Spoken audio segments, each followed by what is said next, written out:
friends. It's me, Dr. Janet Roark, the Essential Oil Vets, coming to you live on July 24th, 2022. It's my cousin Anne Marie's birthday today. Happy birthday, Anne Marie. She's so awesome. Actually, if it wasn't for Anne Marie, she used to spend summers at her house, and she is the one who actually got me interested a little more in riding horses. And so I don't think I'd be the person I am today if it wasn't for my cousin Anne Marie. She's so awesome. All right. So today, for those of you that don't know me, I'm a veterinarian in Central Texas, and I go live every Sunday at 7 p.m. to answer a couple of your questions. So if you have a question about essential oils and animals or essential oils in general, go ahead and post your question in the chat and let me know also where y'all are from and what essential oil you're using today. I used a lot of our Focus blend today because I just got back from a horse show. So I was actually at a horse show in Taylor, Texas. For those of you that don't know where that is, it's about an hour kind of northeast of Austin, and there's a really kind of nice little show place there. There's called Williamson County Expo Center, little local show, and I showed two of my horses, Red and Mac, and actually rode several times today. And then we finished up right around 4 p.m. and I drove down here. I haven't even taken a shower. I did like braid my hair for you guys. Yeah, I just was like, I'm still gonna do my lives today, even though I really need a shower because it's over 100 degrees.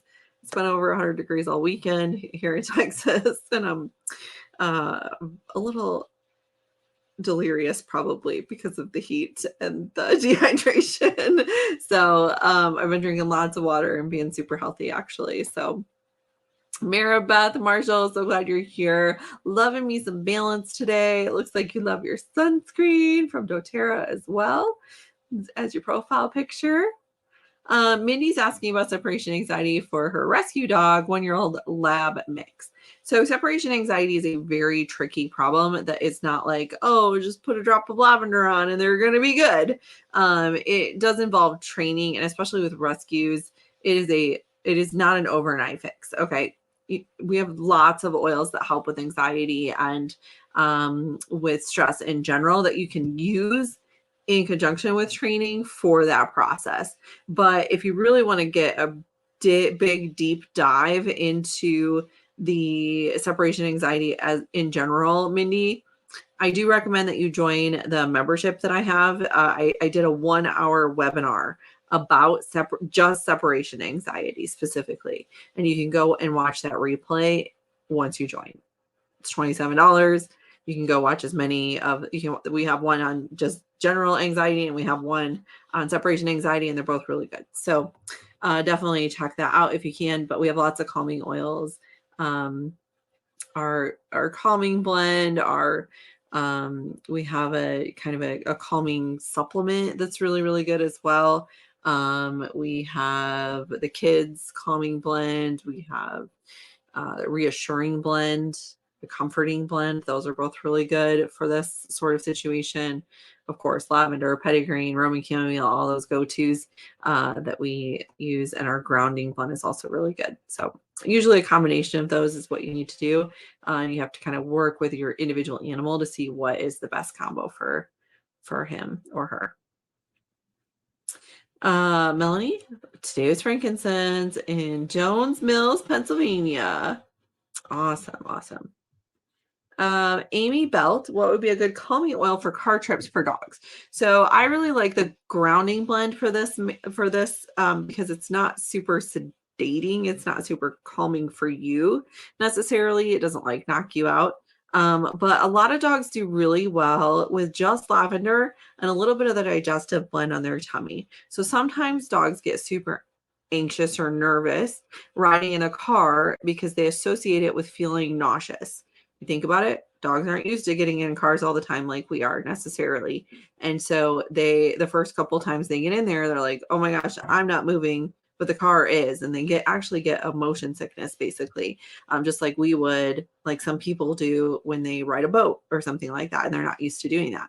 So doing some digestive support always helps, in addition to the calming oil. So whether your dog likes Roman chamomile or lavender or any of those other ones that, I just talked to Mindy about, um, you can do some self-selection with your dog, see which one they like the best.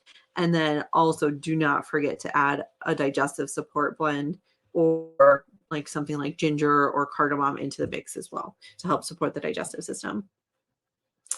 Um, yeah, and Jasmine, those are going to be the same oils for you too. Isolation, distress, the same thing. Okay. Let's see.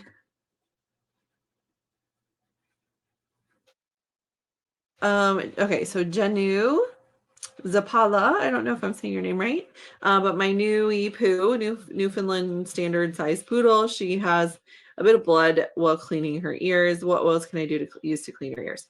So remember, we don't use essential oils to clean ears, because we don't ever want the oils to go down into the ear canal.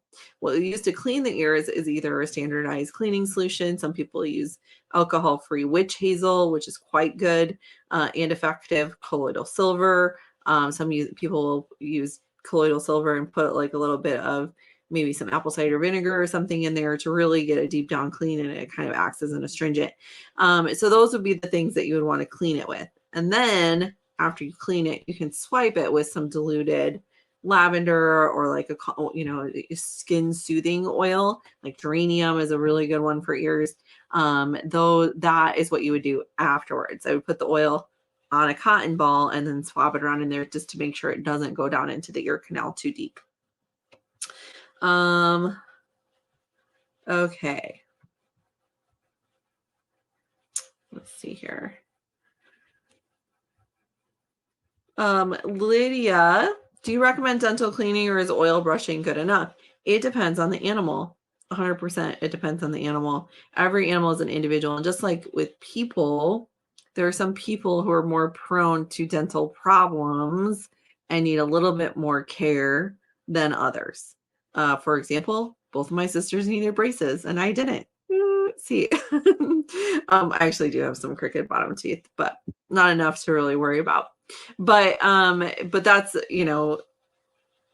more aesthetic, I suppose. But it's the same thing with cleaning. Some people are more prone to cavities.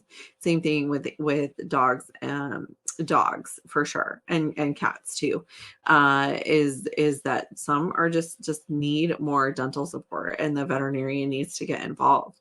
If it's just a little bit of tartar, absolutely you can brush teeth and take care of it. And if you stay on it and keep up with it, just like we are supposed to brush our teeth twice a day and floss, and that will prevent problems in the future. It's the same thing with animals. If we're doing daily brushing, and keeping up with it, and not just being like, oh, it's been a month since I brushed my dog's teeth, I'll brush them really quick.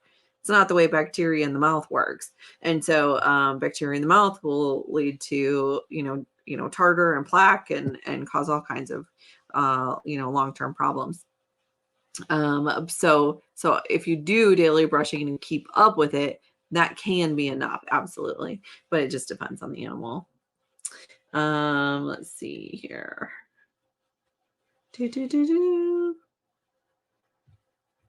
Yeah. Okay. So we'll stop with this one. Shaz Peters, one of my cats licks her belly to where she causes it to be raw, thinking it's stress or anxiety, or what would be good oil to diffuse or put on her. Shaz from Australia. So Shaz, this is a case of over grooming typically, but there can be an allergy component, just so you know. So it's not always just anxiety or stress. There's usually one of those as a component, but sometimes it's itchy too. So especially if she's, licking it raw, usually over grooming because of stress doesn't actually make it raw and irritated. They just actually will lick it bald. But there's a few things that you have to do. A lot of this has to do with gut health, actually, with cats. So getting them on a species appropriate diet, like a raw diet that's high in moisture. Usually me switching an animal to a raw diet resolves this problem on its own, honestly. And especially like a kind of a neutral diet, like a turkey diet, as opposed to maybe like a hot food like kangaroo or lamb, or salmon. Some of those can be pretty hot foods.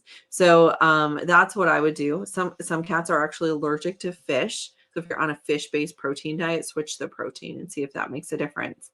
But as far as oils go, you can absolutely add oils into this. Oils like I found diffusing bergamot and melissa for the stress component, the OCD type component. It can be very, very effective for these cats. So that is super, super great. So the other thing would be topically, you can try some of the calming oils, like very diluted lavender. So with a cat like this, I would do a 0.5% dilution. So very dilute of lavender or Roman chamomile, or you can use the kids calming blend as well. So those were really, really good questions today, you guys. I'm not going to stay super late because I am very, very tired. But I did want to just remind you guys that I do have a recipe book for dogs that is my top 10 most requested recipes. So if you want the link to that, I posted it in the description of this video. So be sure to check that out. And I will be back. I missed your question. Be sure to join the membership group, essentialoilvet.com/members. But I'll be back next week at 7 o'clock Central Time to answer your questions again. So I'll see you guys next week. Bye.